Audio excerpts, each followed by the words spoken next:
Chers tous, bonjour. C'est avec beaucoup de plaisir que je vous accueille au podcast hebdomadaire de AK Expertise et Consulting dédié aux consultants.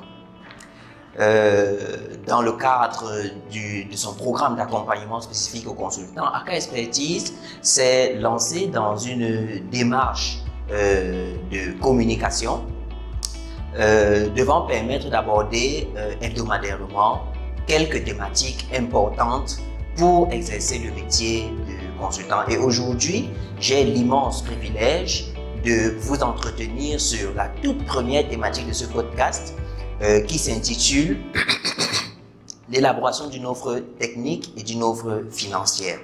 Aujourd'hui, nous allons aborder la première sous-thématique de ce thème.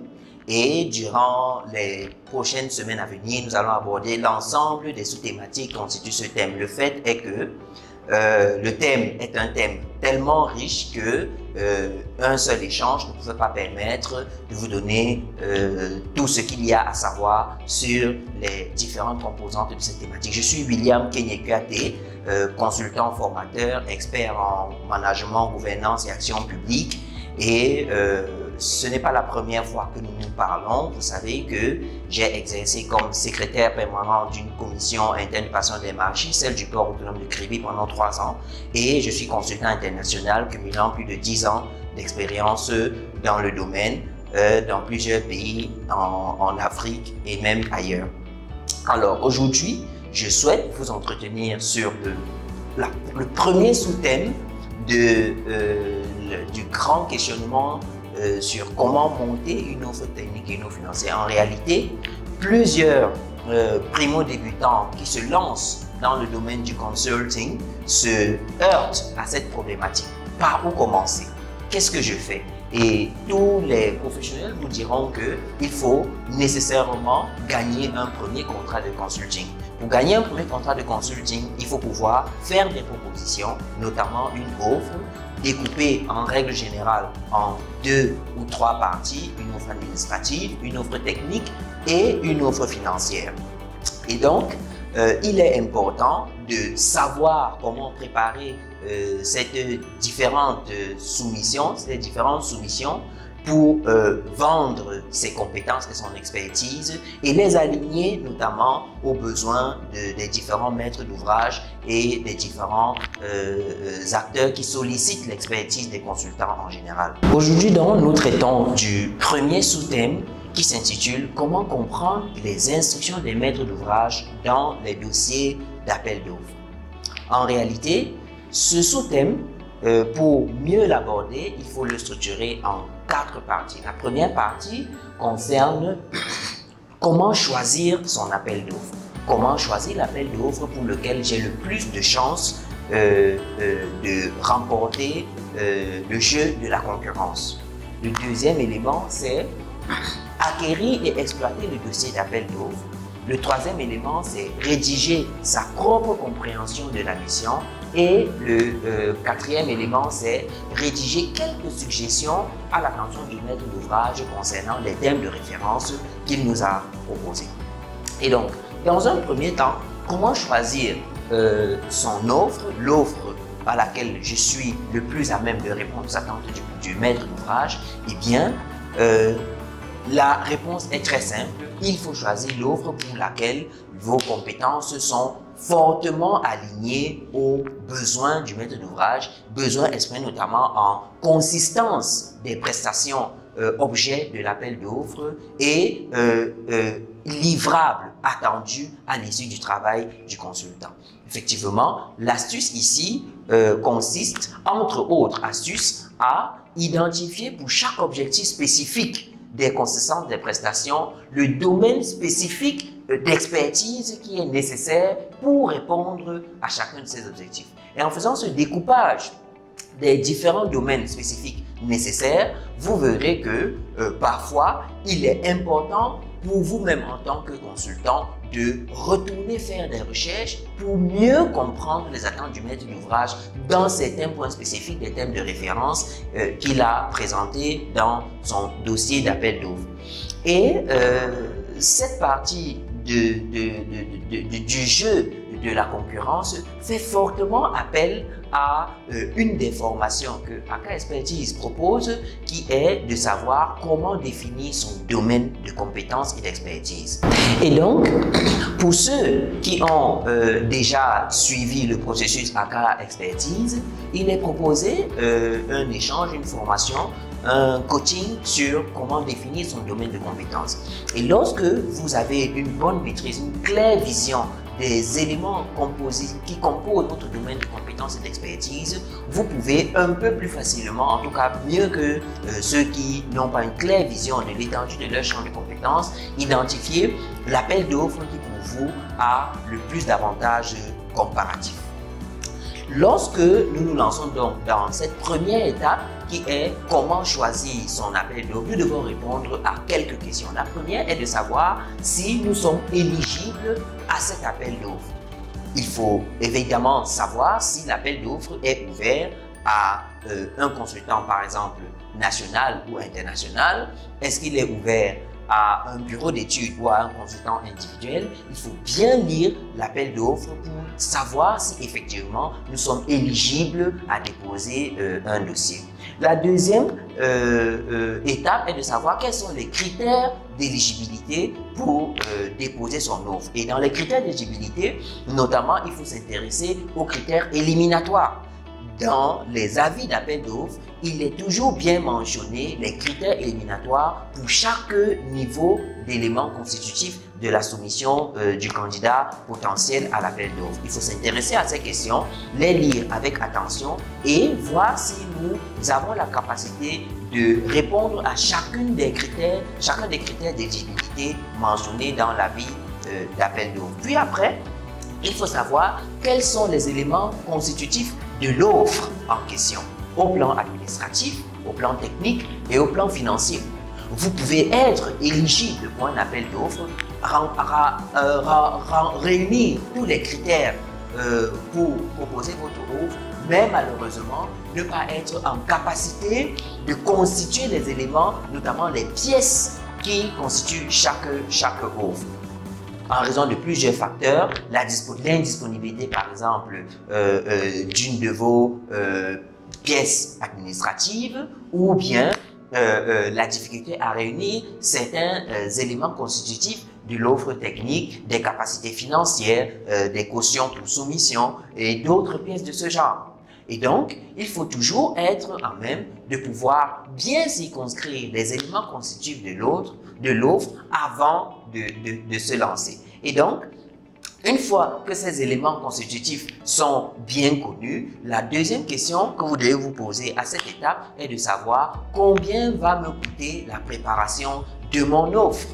Chacune des pièces qui sont demandées a un coût potentiel qu'il faudrait que vous puissiez prendre en charge avant même de vous lancer dans la préparation de votre offre. Et c'est très important puisque vous allez avoir un gain de temps énorme si vous connaissez tous ces éléments avant de vous lancer. Notamment parce que ces éléments ont surtout parfois des jeux de procédure qui peuvent rendre impossible la constitution de votre dossier à temps si vous avez vu l'appel d'offres un peu en retard.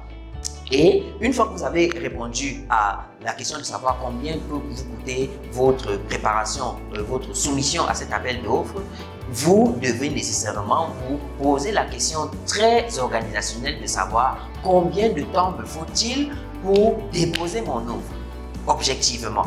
Et est-ce que le temps objectif qu'il me faut pour déposer mon offre convient aux critères de dépôt de l'offre prévue dans l'avis d'appel d'offres? Parce qu'il ne faut pas l'oublier, pour chaque appel d'offres, il y a toujours une date limite de dépôt des dossiers et ne pas tenir compte de cette date pour préparer son offre est purement suicidaire.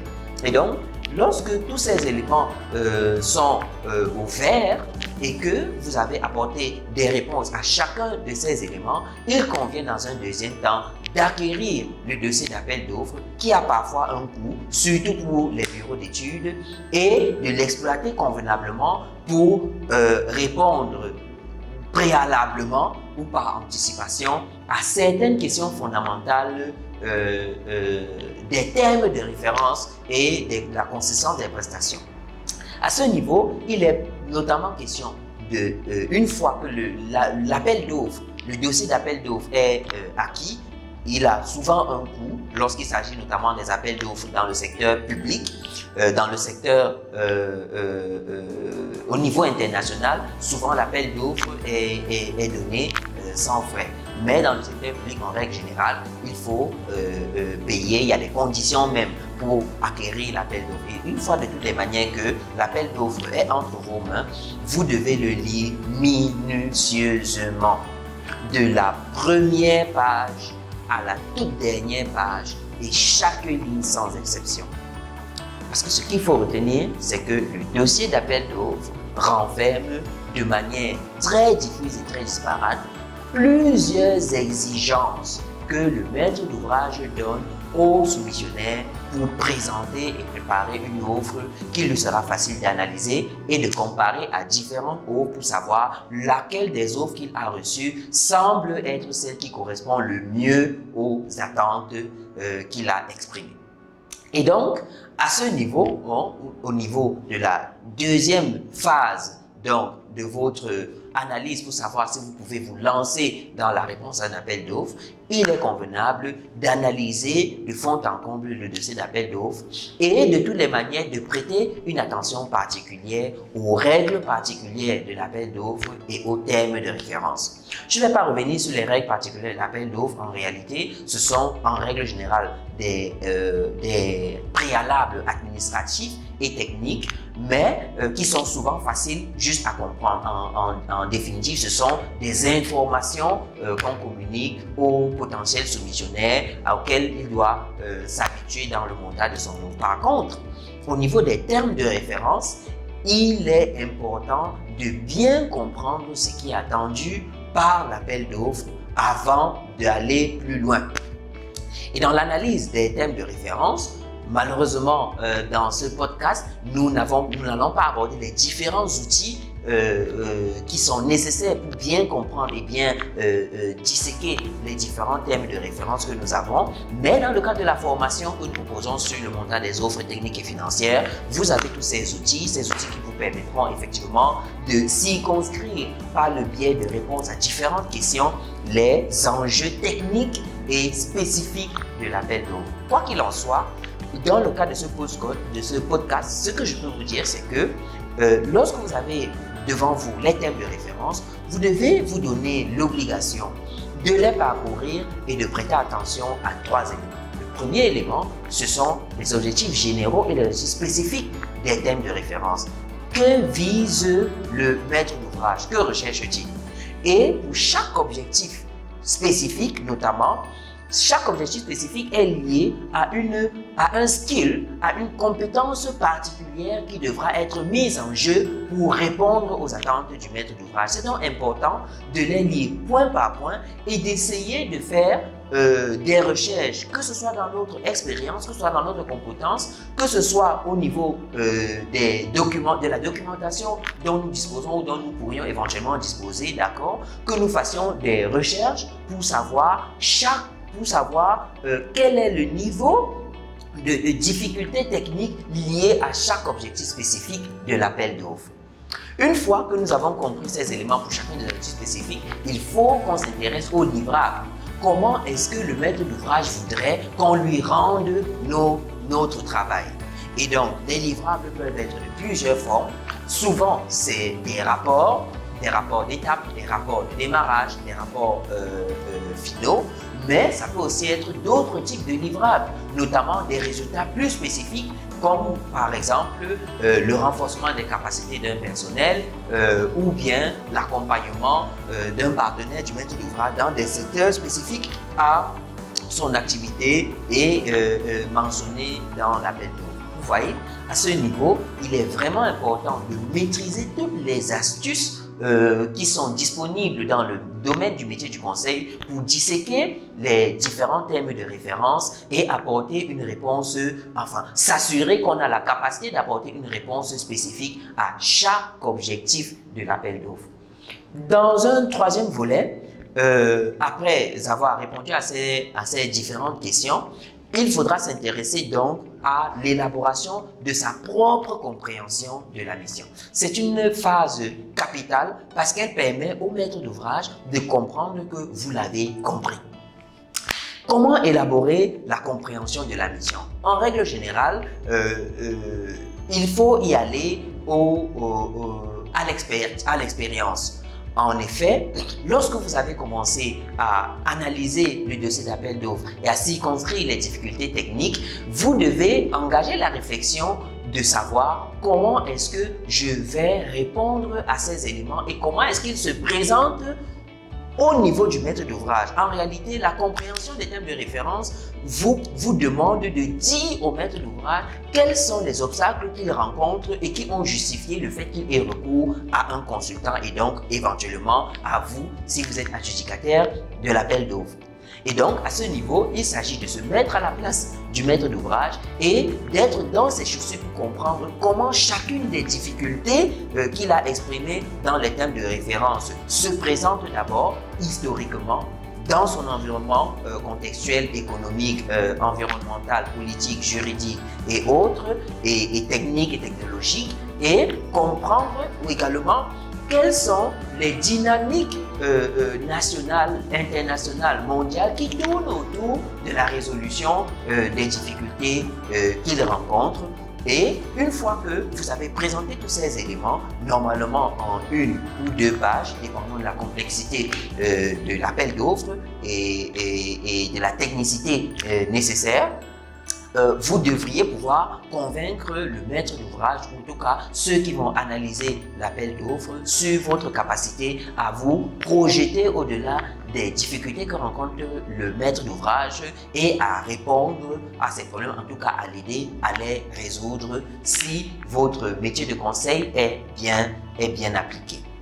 Et en dernier lieu, il vous faudra donc, si vous avez bien compris la problématique à laquelle le maître d'ouvrage fait face et les problématiques subséquentes qui l'entourent, vous devriez pouvoir discuter avec le maître d'ouvrage sur les thèmes de référence. Parce qu'en réalité, le maître d'ouvrage et ses services compétents qui ont élaboré les thèmes de référence savent ce qu'ils veulent, mais ne savent pas toujours tout ce qu'il faut faire pour résoudre les problèmes.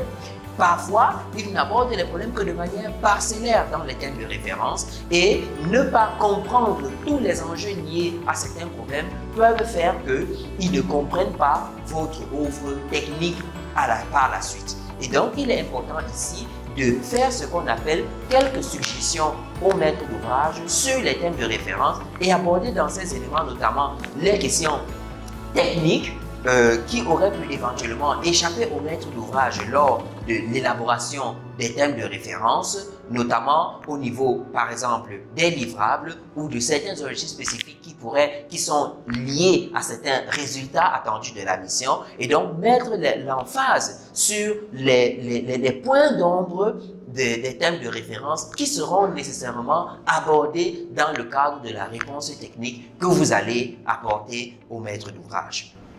Alors, nous avons donc abordé aujourd'hui le thème « Comment choisir l'appel d'offres à laquelle nous sommes les plus susceptibles de répondre ».